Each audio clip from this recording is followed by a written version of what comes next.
La redécouverte. Nous sommes en 1997. Le docteur Zahi Hawass, directeur du plateau de Giza, annonce une révélation stupéfiante. La découverte de la tombe d'Osiris, le dieu égyptien de la mort et de la résurrection.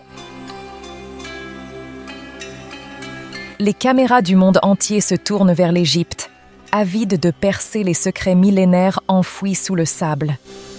Mais cette annonce spectaculaire cache une vérité bien plus complexe et fascinante.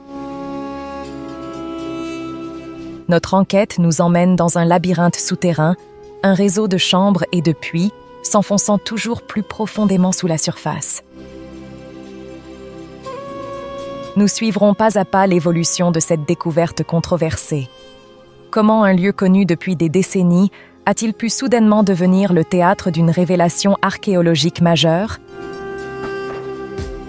Pourquoi la tombe d'Osiris est-elle devenue une tombe symbolique? Et que cachent réellement ces chambres mystérieuses? Au fil de notre enquête, nous rencontrerons des experts internationaux, des témoins inattendus et même des visiteurs clandestins de ce site énigmatique. Leurs récits contradictoires tisseront une toile de mystère autour de ces lieux chargés d'histoire. Des sarcophages vides aux piliers énigmatiques, en passant par une chambre inondée aux allures de sanctuaire, chaque élément soulève plus de questions qu'il n'apporte de réponses. Mais remontons un peu le temps. En 1992, Boris Saïd, un réalisateur intrépide, s'aventura dans un réseau de chambres souterraines sous la chaussée, reliant le Sphinx à la pyramide de Képhren.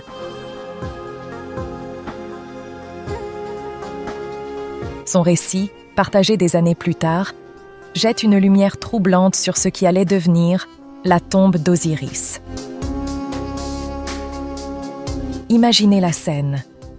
Saïd, descendant une échelle rouillée, pénétrant dans une chambre inondée d'une eau cristalline. 2 colonnes de pierre émergent de cette mer souterraine, gardiennes silencieuses d'un mystère plus profond encore. Effectivement, des décennies auparavant, cette eau pure abreuvait les habitants du coin, un détail étonnant qui ancre ce lieu mythique dans une réalité quotidienne presque banale.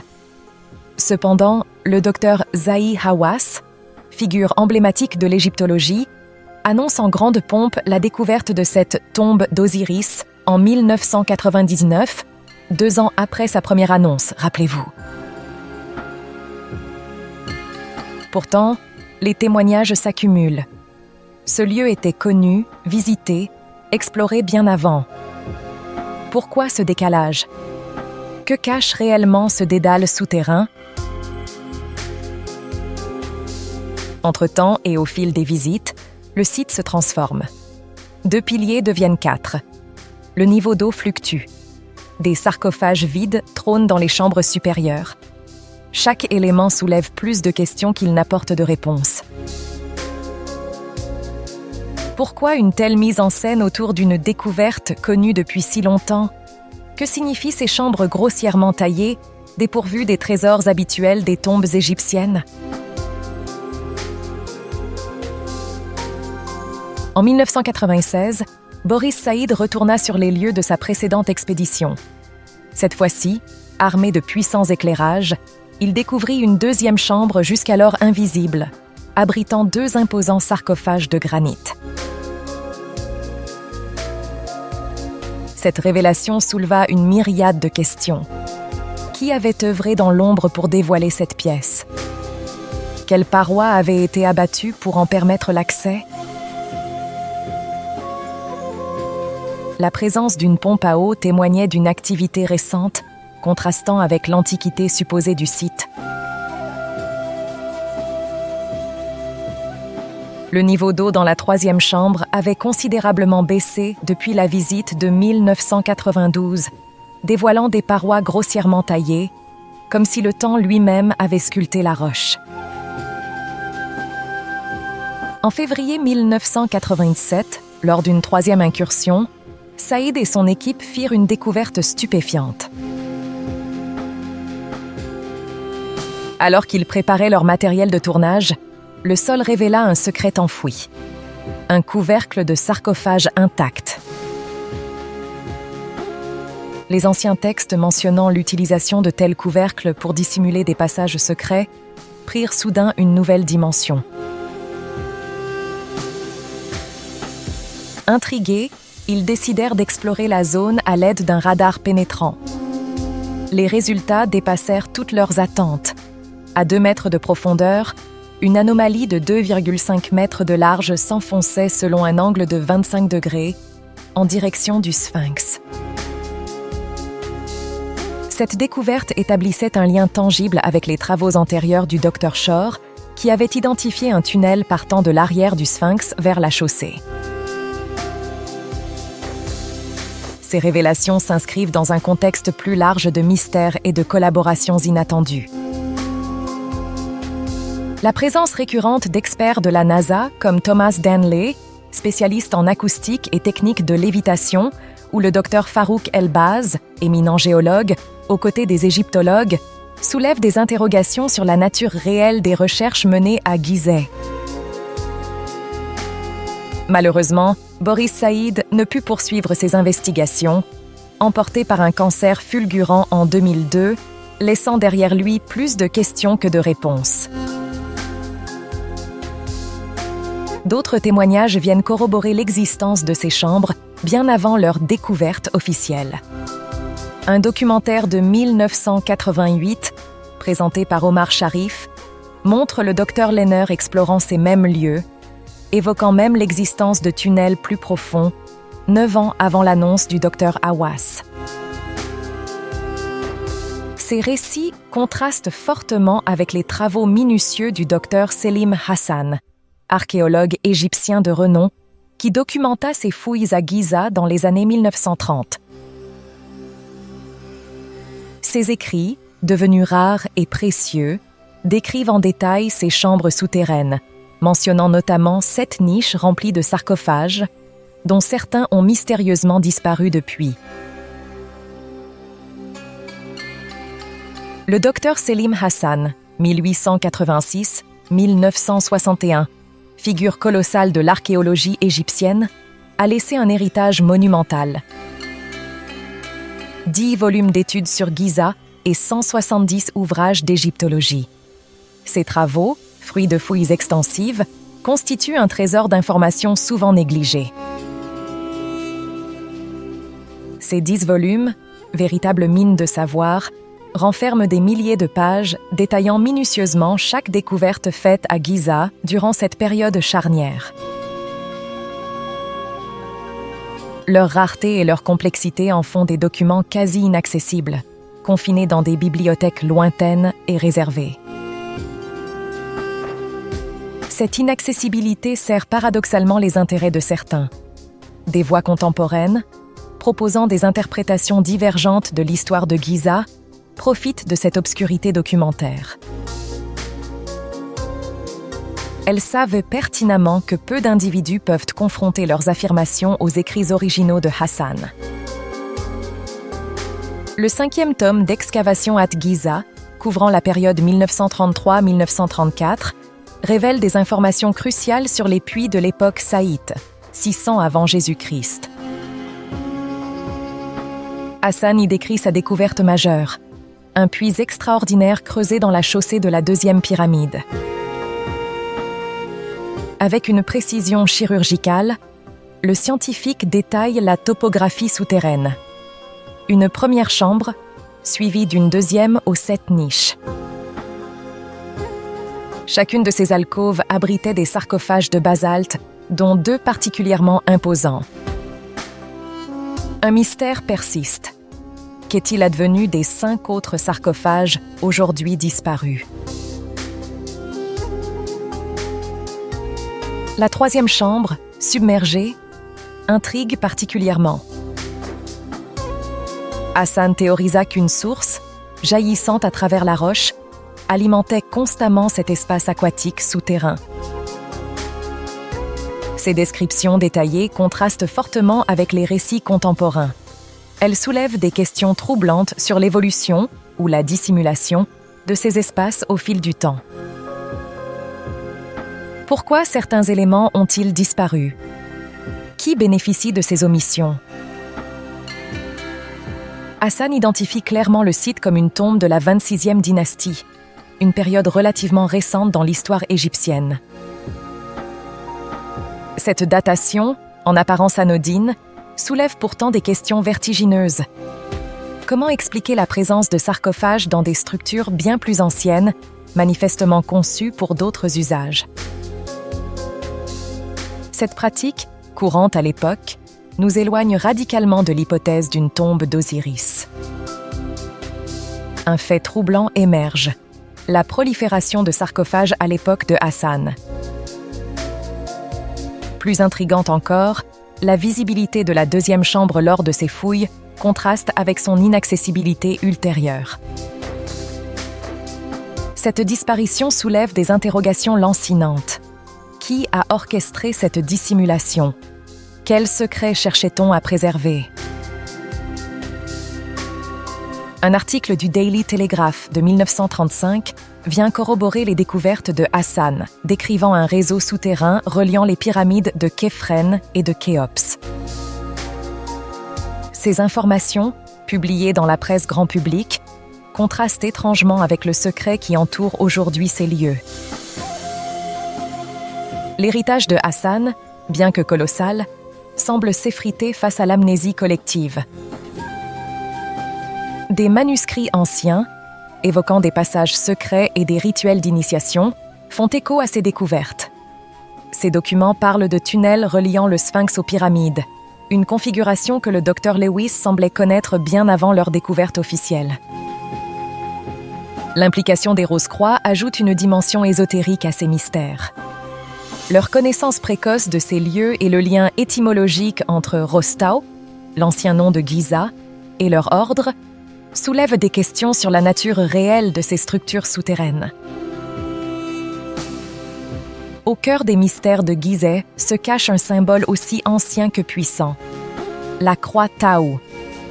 Cette forme, bien plus qu'un simple ornement, porte en elle des millénaires d'histoire et de signification occulte. Lorsqu'on y ajoute une rose, un nouveau sens émerge, transcendant les interprétations simplistes. Cette fusion symbolique évoque l'ankh égyptienne, emblème par excellence de la force vitale. Elle représente une dualité fondamentale, l'emprisonnement de la conscience dans la matière, mais aussi sa libération potentielle. Gizeh, dans cette optique, devient le théâtre cosmique où ces forces s'affrontent et s'équilibrent. L'ordre rosicrucien, depuis des siècles, porte une attention particulière à ce lieu. Leurs expéditions, souvent menées dans l'ombre, ont sans doute mis au jour des secrets que le grand public ignore encore.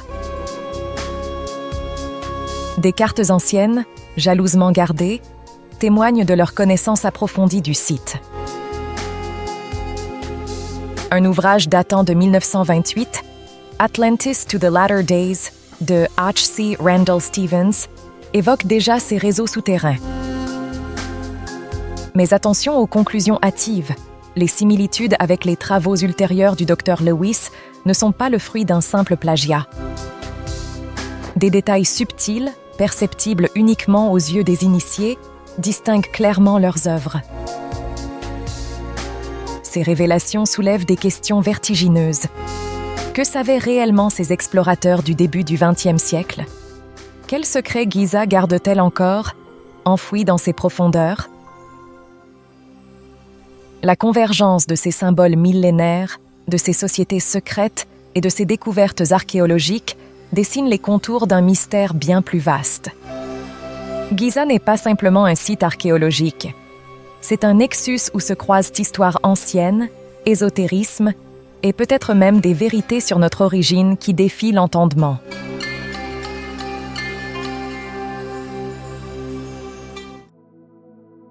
La chambre d'Osiris. La tombe d'Osiris n'est pas seulement l'histoire d'une découverte archéologique. C'est une plongée vertigineuse dans les arcanes de l'égyptologie moderne, où la frontière entre science et sensationnalisme devient parfois floue. L'attribution de la découverte de la fameuse chambre au Dr Hawass soulève des questions intrigantes. Sa tentative de lier ce lieu à Osiris repose sur une interprétation audacieuse d'un simple hiéroglyphe PR, signifiant « maison ». Cette extrapolation pour le moins discutable ignore la complexité de l'écriture hiéroglyphique ancienne. Une véritable référence à Osiris aurait nécessité une inscription bien plus élaborée. Père Wassir Eb Rostau, la maison d'Osiris, seigneur de Rostau. La confusion s'épaissit avec les déclarations contradictoires du Dr Hawass. Selon Nigel Skinner Simpson, Hawass aurait suggéré que la forme même de la piscine entourant les piliers représenterait cet hiéroglyphe. Cette incohérence soulève des doutes sur l'interprétation officielle. Les comparaisons avec l'Osirion d'Abydos s'avèrent également problématiques. Bien que les deux structures présentent des similitudes superficielles, un rectangle avec un élément central entouré d'eau, leurs différences sont frappantes. L'Osirion, datant de la 4e dynastie, incarne une sophistication architecturale et une précision mathématique qui font cruellement défaut à la 3e chambre de Gizeh. Cette dernière, avec ses parois mal taillées et son sol grossier, semble être l'œuvre d'une époque bien plus tardive et moins raffinée. L'origine de l'eau dans cette chambre soulève par ailleurs des interrogations. Plutôt qu'une caractéristique intentionnelle, il paraît plus probable qu'elle résulte d'un affleurement accidentel de la nappe phréatique ou d'une fissure naturelle. Cette hypothèse est renforcée par l'observation de systèmes hydrauliques sur le plateau de Gizeh, suggérant des mécanismes de protection pour des entrées souterraines secrètes. Ces divergences entre les interprétations officielles et les observations de terrain ouvrent la voie à des hypothèses fascinantes. Et si cette chambre, loin d'être un sanctuaire osirien, était en réalité une porte vers des secrets encore plus profonds? Les traces de systèmes hydrauliques observées ailleurs sur le plateau pourraient-elles indiquer un réseau souterrain plus vaste et complexe que ce que l'on nous présente?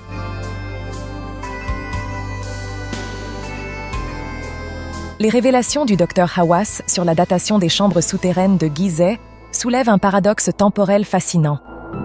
Selon ses affirmations, la 2e chambre remonterait à l'époque saïte, 500 avant Jésus-Christ, tandis que la 3e, plus profonde, daterait du Nouvel Empire, 1550 avant Jésus-Christ. Cette chronologie inversée défie toute logique architecturale et soulève des questions vertigineuses sur la véritable histoire de ces espaces. L'argument basé sur des fragments de poterie et des vestiges organiques trouvés in situ est, au mieux, fragile. Ces objets pourraient aisément avoir été introduits bien après la construction initiale, contaminant ainsi la datation. Plus intriguant encore, comment expliquer qu'une structure plus ancienne se trouve sous une plus récente, alors que l'accès à la chambre inférieure nécessite le passage par les niveaux supérieurs?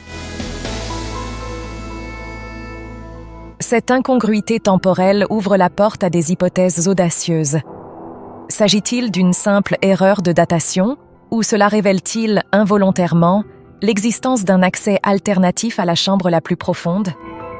Un passage secret, perdu dans le temps, pourrait-il avoir permis la construction de cette chambre millénaire avant les niveaux supérieurs?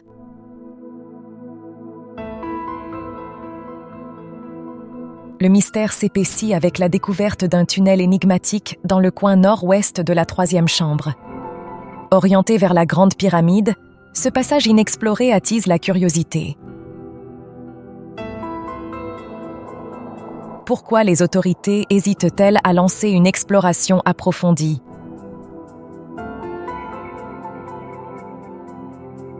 Les 4 mètres parcourus par le Dr Hawass avant que le tunnel ne se rétrécisse ne sont qu'un prélude à ce qui pourrait être une révélation majeure. Cette configuration labyrinthique et cette chronologie inversée évoquent des scénarios dignes des plus grands mystères archéologiques. Et si ces chambres n'étaient que la partie visible d'un vaste complexe souterrain, construit et modifié sur des millénaires?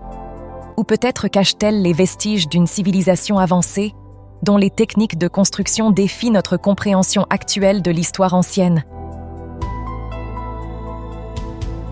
Sous les sables millénaires de Gizeh, un réseau complexe de tunnels et de chambres défie notre compréhension de l'histoire ancienne.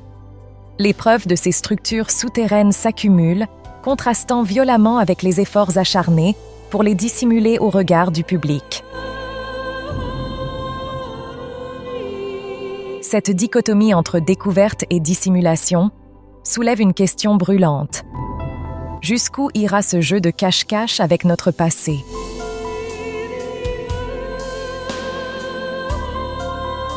L'égyptologie, discipline censée éclairer notre compréhension des civilisations anciennes, semble paradoxalement plongée dans un brouillard d'amnésie collective et de désinformation. Nous sommes traités comme des amnésiques perpétuels, alors que la vérité repose souvent dans des documents anciens, négligés ou volontairement ignorés. La solution pourrait être aussi simple que de porter un regard neuf sur des preuves existantes, défiant ainsi les narratives préétablies qu'on tente de nous imposer. Gizeh émerge comme un point focal, un nexus où convergent des intérêts multiples et généralement occultes. Ce site n'est pas seulement un trésor archéologique, il est devenu un champ de bataille idéologique, un terrain fertile pour manipuler l'opinion publique et notre perception de l'histoire.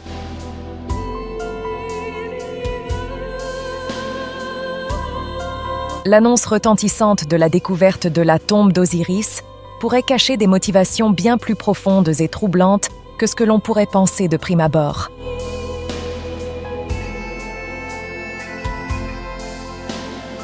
Osiris, symbole universel d'une puissance incommensurable, n'est pas un simple personnage mythologique.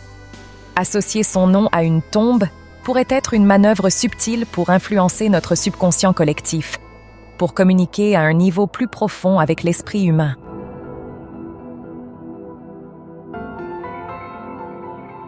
Cette manipulation potentielle de nos perceptions joue peut-être avec la mémoire ancestrale de l'humanité, cherchant à déclencher des réactions en chaîne dont nous ne pouvons mesurer l'ampleur. C'est un jeu dangereux avec notre héritage culturel et spirituel, une tentative de réécrire non seulement l'histoire, mais aussi notre compréhension fondamentale de qui nous sommes et d'où nous venons. Heureusement, cette affirmation concernant Osiris semble s'effriter sous le poids des contradictions et des questionnements. Mais cela soulève une interrogation encore plus profonde. Si ce n'est pas la tombe d'Osiris, que cache réellement Gizeh dans ses profondeurs?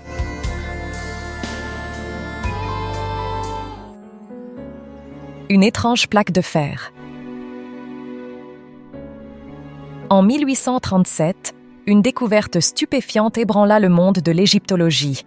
Une révélation si extraordinaire qu'elle menaçait de pulvériser la chronologie établie de l'Égypte ancienne. J.R. Hill, membre de l'équipe du colonel Howard Vyse, mit au jour un artefact énigmatique. Un artefact défiant toute logique, une plaque de fer plate, profondément scellée dans la maçonnerie de la Grande Pyramide. Cette trouvaille, enfouie dans un joint interne de la maçonnerie au niveau du conduit sud de la chambre du roi, résista farouchement à toute tentative d'extraction. Il, poussé par une détermination frénétique, recourut à des méthodes extrêmes. Pendant plusieurs jours, il utilisa de la poudre à canon, défigurant irrémédiablement la façade sud de la pyramide, laissant une cicatrice verticale béante. L'opération, d'une violence inouïe, faillit coûter la vie à l'ingénieur John Chippering, manquant de peu d'être décapité par une pierre projetée dans le conduit. Cet incident révèle la nature périlleuse et controversée de ces fouilles, menées sous la pression d'enjeux dépassant la simple quête archéologique. Le colonel Vise, officier de la garde royale britannique, était en effet dans une course effrénée contre le temps et ses rivaux. Engagé dans une compétition acharnée avec l'explorateur italien Giovanni Battista Caviglia, Vise avait rompu leur collaboration dans des circonstances tumultueuses. De plus, ayant englouti une fortune colossale dans ses recherches, 10 000 livres pour la seule année 1836-1837, il devait justifier ses dépenses astronomiques auprès de ses mécènes impatients. Cette pression intense jeta une ombre de suspicion sur certaines de ses découvertes ultérieures. La nature même de l'objet extrait par Hill reste entourée de mystères, son existence même semblant défier les théories établies sur l'ancienneté et l'origine de la Grande Pyramide. En effet, cet objet énigmatique, cette plaque en fer mesurant 26 cm de long sur 8,6 cm de large, avec une épaisseur atteignant 4 cm et pesant environ 750 grammes, souleva immédiatement une tempête de controverses.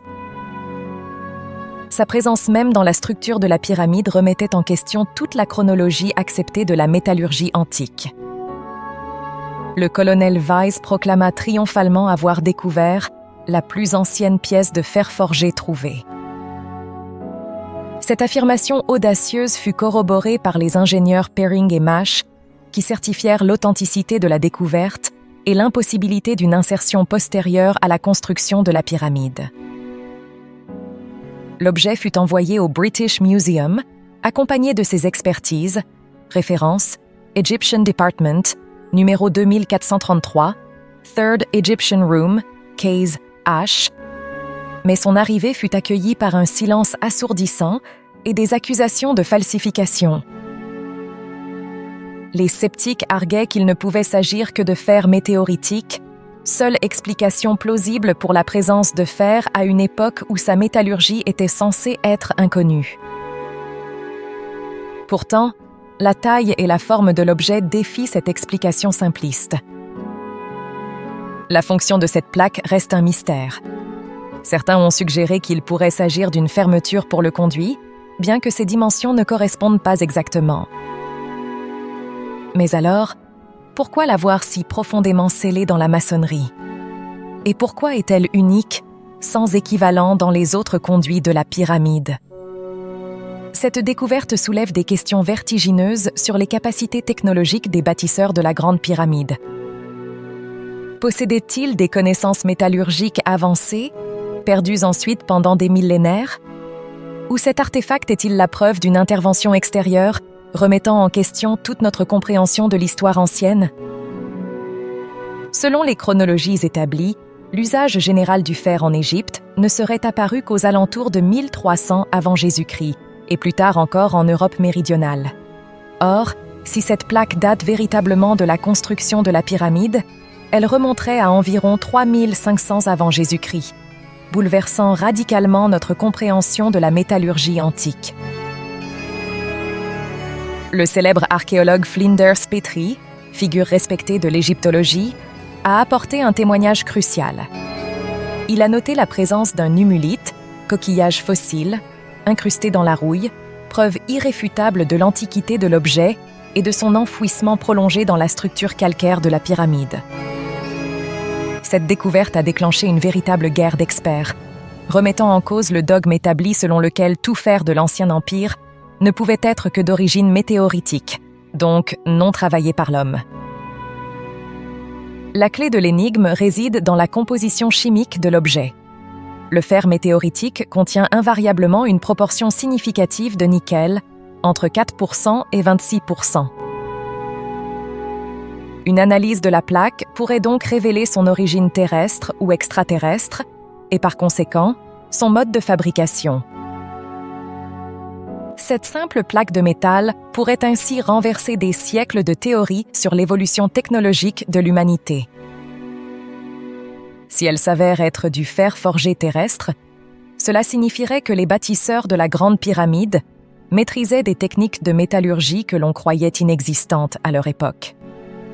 Les implications sont vertigineuses. Devons-nous réévaluer l'âge de la Grande Pyramide? Ou faut-il reconsidérer l'histoire entière de la métallurgie? Cette découverte pourrait-elle être la preuve d'une civilisation technologiquement avancée, perdue dans les brumes du temps? Par ailleurs, il faut mettre en évidence un autre aspect à propos des techniques des anciens bâtisseurs égyptiens, une étrangeté au-delà de l'entendement. Le revêtement original de la Grande Pyramide est une prouesse d'ingénierie perdue dans les sables du temps, transformait cette structure colossale en un véritable phare cosmique. Les 4 faces triangulaires gigantesques de la pyramide étaient recouvertes d'albâtre blanc immaculé, captant et réfléchissant la lumière du soleil avec une intensité telle qu'elle était visible depuis la Lune. Ce n'est pas de la science-fiction, mais la réalité stupéfiante de ce que fut la Grande Pyramide à son apogée. Les quelques blocs de revêtement qui ont survécu aux millénaires témoignent d'une maîtrise technique qui défie l'entendement. Selon les études méticuleuses de Sir Flinders Petrie, l'erreur de parallélisme des bords de ces blocs titanesques de 16 tonnes est inférieure à 0,002 cm par mètre. Pour mettre cette précision en perspective, elle rivalise avec nos instruments optiques les plus sophistiqués d'aujourd'hui. La surface de ces blocs est si parfaitement plane que l'erreur ne dépasse pas 50 microns, l'épaisseur d'un cheveu humain. Plus stupéfiante encore, l'angle diédral entre 2 blocs présente une erreur de moins de 5 secondes d'arc. En termes simples, chacun des 25 000 blocs qui composaient ce revêtement est un chef-d'œuvre de précision optique, comparable au miroir du télescope du mont Palomar. Cette perfection technique soulève des questions vertigineuses. Comment les bâtisseurs de l'Égypte ancienne ont-ils atteint un tel niveau de précision sans l'aide de la technologie moderne? Quel était le véritable but de cette structure éblouissante, visible depuis l'espace comme une balise cosmique? Le nom ancien de la Grande Pyramide, Iket ou Lumière glorieuse, prend ici tout son sens. Était-ce un phare destiné à attirer l'attention de quelques observateurs célestes? Ou servait-elle un but plus ésotérique, lié à la manipulation de la lumière et de l'énergie à une échelle inimaginable? Cette merveille d'ingénierie antique nous invite à reconsidérer non seulement les capacités techniques de nos ancêtres, mais aussi leur compréhension de l'univers et de notre place en son sein. La Grande Pyramide, dans sa splendeur originelle, n'était peut-être pas simplement un tombeau ou un monument, mais un dispositif cosmique dont la fonction véritable reste à découvrir. Le message du grand prêtre d'Héliopolis.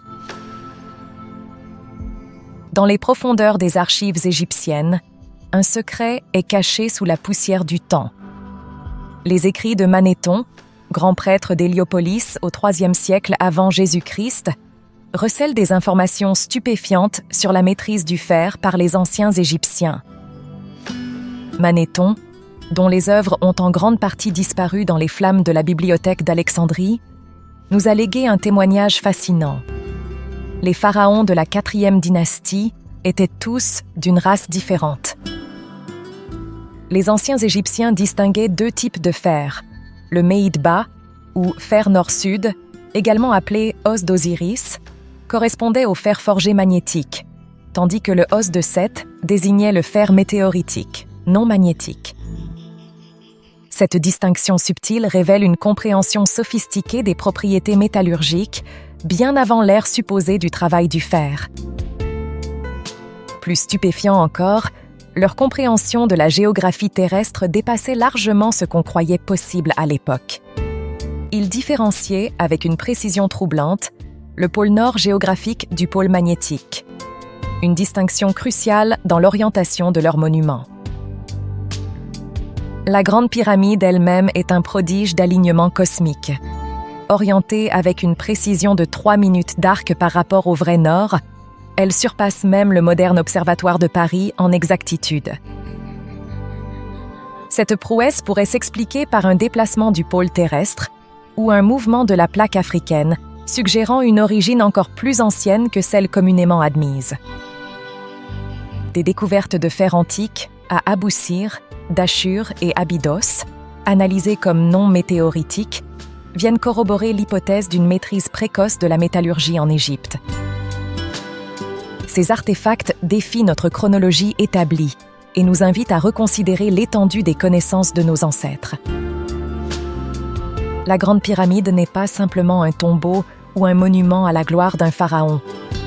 Elle pourrait être un témoignage d'une civilisation possédant des connaissances astronomiques et technologiques bien au-delà de ce que nous imaginions. Son alignement parfait, sa construction précise au micron près et l'utilisation de matériaux impossibles pour son époque suggèrent un but plus profond, peut-être lié à des observations stellaires ou à la canalisation d'énergie cosmique encore inconnue. Ce chef-d'œuvre architectural, seule survivante des 7 merveilles du monde antique, nous lance un défi à travers les millénaires. Une plaque de fer dont l'existence même remet en question des siècles de certitudes archéologiques. Cette découverte, loin d'être célébrée, a déclenché une tempête silencieuse dans le monde de l'égyptologie. En 1926 et 1932, le Dr. G.H. Plenderleith du British Museum examina cet objet énigmatique, concluant à son origine terrestre, absence de nickel à l'appui. Cette révélation aurait dû ébranler les fondations mêmes de notre compréhension de la métallurgie antique, mais elle fut accueillie par un silence assourdissant. Face à ces révélations dérangeantes, une nouvelle analyse fut commandée en 1993, comme pour tenter d'étouffer une vérité trop inconfortable. Le docteur McDonnell, tout en confirmant les résultats précédents, introduisit un doute sur l'antiquité de la fabrication, une tentative de préserver le statu quo historique. Mais la plaque de Gizeh n'est pas un cas isolé. Des découvertes de fer antique à Abou-Sir, Dahshur et Abydos, par des figures éminentes comme Maspero, Petrie et Reisner, toutes analysées comme non météoritiques, dessinent un tableau cohérent d'une maîtrise précoce et sophistiquée de la métallurgie en Égypte ancienne. Ces découvertes pulvérisent le dogme selon lequel tout fer égyptien antérieur au Nouvel Empire serait d'origine météoritique. Elles suggèrent une connaissance avancée de la technologie du fer dans une antiquité bien plus reculée que ce que l'on croyait possible, ouvrant la porte à des hypothèses vertigineuses sur les origines de cette expertise. L'analyse de 1989 par El Gaillard et Jones enfonça le clou, révélant une structure complexe de lames de fer martelées, peut-être autrefois recouverte d'or. Cette étude confirma non seulement l'origine terrestre du métal, mais aussi son extrême ancienneté, créant une fissure béante dans la chronologie établie de la pyramide. Le Pyramids Carbon Dating Project de 1984, mené par les éminents égyptologues Mark Lehner et Robert Wenke, a dévoilé des résultats si extraordinaires qu'ils ont été délibérément étouffés, cachés aux yeux du monde. Cette campagne, financée par la Fondation Kaycé, visait à analyser les mortiers utilisés dans la construction de la Grande Pyramide. Les résultats ont été rien moins que révolutionnaires. Les 13 spécimens de mortiers analysés ont livré une datation stupéfiante, entre 3101 et 2853 avant Jésus-Christ, repoussant l'origine de ce monument colossal de plusieurs siècles par rapport à la chronologie officielle. Plus stupéfiant encore, la pyramide de Khéphren a révélé une moyenne de 2988 avant Jésus-Christ, tandis qu'un fragment de bois provenant de la barque sacrée enterrée au pied de la Grande Pyramide a livré une date vertigineuse, 3400 avant Jésus-Christ. Ces découvertes ne sont pas de simples anomalies statistiques. Elles représentent une remise en question fondamentale de toute notre compréhension de l'Égypte ancienne et de ses capacités technologiques. Elles suggèrent l'existence d'une civilisation avancée, capable de prouesses architecturales monumentales, à une époque où nous pensions l'humanité encore au balbutiement de l'agriculture. Pourquoi ces résultats ont-ils été si soigneusement dissimulés? La réponse est simple et effrayante. Ils menacent de renverser des décennies de dogmes archéologiques établis. Ils ouvrent la porte à des questions vertigineuses sur les origines de notre civilisation et les connaissances perdues de nos ancêtres. Ainsi, un mystère métallurgique s'entrelace avec les mythes les plus anciens, jetant une lumière nouvelle sur les découvertes stupéfiantes de Gizeh. Les textes anciens, loin d'être de simples contes, révèlent une compréhension sophistiquée et une crainte profonde du fer météoritique, traçant un lien fascinant avec les analyses modernes de la plaque de fer de la Grande Pyramide. Un texte datant du règne de Pépi II, 2278-2184 avant Jésus-Christ, traduit par Wallis Budge, évoque un fer provenant de Seth, doté de pouvoirs mystiques. Plus étonnant encore, un chant funéraire traduit par Robert H. O'Connell décrit la conception d'Horus comme le résultat d'un impact météoritique, fusionnant ainsi cosmologie et mythologie dans une narration stupéfiante. Cette association entre le fer céleste et Seth, divinité redoutée, n'était pas anodine. Les Égyptiens, identifiant la Grande Ourse comme le domaine de Seth, considéraient le fer météoritique comme une substance néfaste, capable de désacraliser tout lieu saint. Son utilisation dans les temples ou les pyramides était un tabou absolu, une transgression grave des lois divines et terrestres. Cette révélation jette un éclairage nouveau sur la plaque de fer découverte par Vise dans la Grande Pyramide. Si elle date effectivement de la construction du monument, la logique égyptienne ancienne dicterait qu'elle ne pouvait être d'origine météoritique, mais devait être du fer terrestre forgé. Cette conclusion bouleverse non seulement notre compréhension de la métallurgie égyptienne antique, mais relie directement les analyses modernes aux croyances millénaires. Le tabou sur le fer météoritique n'était pas limité à l'Égypte. Le professeur José Lopez de l'Université de Cordoba met en lumière des interdits similaires dans la construction du temple de Salomon à Jérusalem, où l'utilisation d'outils en fer était proscrite. Même la civilisation maya, connue pour ses jouets à roues, évitait l'usage du fer et des roues dans la vie quotidienne, perpétuant ce tabou ancestral. Ces connexions transcontinentales et transtemporelles dessinent les contours d'une sagesse ancienne perdue, d'une compréhension du cosmos et de la matière qui défie notre perception moderne. Elles suggèrent l'existence d'un savoir universel, peut-être hérité d'une civilisation encore plus ancienne, qui influençait les pratiques technologiques et spirituelles de cultures apparemment disparates. Ainsi, la plaque de fer de Giza n'est pas seulement un artefact archéologique. C'est une clé pour déchiffrer un code cosmique oublié, un vestige d'une époque où la frontière entre science et spiritualité était inexistante. Elle nous invite à reconsidérer non seulement l'histoire de la métallurgie, mais aussi notre compréhension des connaissances et des croyances de nos ancêtres. Le fer interdit, de Gizeh, reste un témoignage tangible des mystères qui entourent encore la construction des pyramides. Il nous rappelle que sous les sables d'Égypte, des secrets attendent d'être révélés, des secrets qui pourraient bien réécrire l'histoire de la civilisation humaine telle que nous la connaissons. Chers amis, explorateurs de l'inconnu, le moment de se dire au revoir est arrivé. Mais ne manquez surtout pas le prochain et ultime épisode de ce dossier fascinant sur Gizeh. Nous plongerons au cœur d'une controverse qui secoue les fondations mêmes de l'égyptologie moderne. Le mystérieux cartouche de Khéops et l'énigmatique hiéroglyphe de l'entrée principale de la Grande Pyramide. Durant ce captivant voyage, nous allons voir comment une seule découverte a façonné notre compréhension de la chronologie égyptienne, tout en soulevant des questions troublantes sur sa validité. Nous explorerons les contradictions flagrantes entre les différentes découvertes de l'équipe de Vise et révélerons les omissions stratégiques qui ont permis de maintenir une version officielle de l'histoire, peut-être bien loin de la vérité. Mais ce n'est pas tout. Nous lèverons également le voile sur les témoignages fascinants de figures historiques éminentes, attestant non seulement de l'ancienneté vertigineuse de la Grande Pyramide, mais aussi de l'existence d'un vaste réseau souterrain sous le plateau de Giza, un secret que certains semblent déterminés à garder enfoui. rejoignez-moi pour cette ultime exploration des mystères de Gizeh.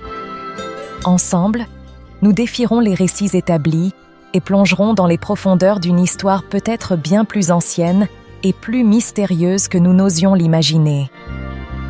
Un rendez-vous à ne pas manquer pour tous les esprits curieux en quête de vérité historique. À très bientôt, chers amis. Bye. Bye.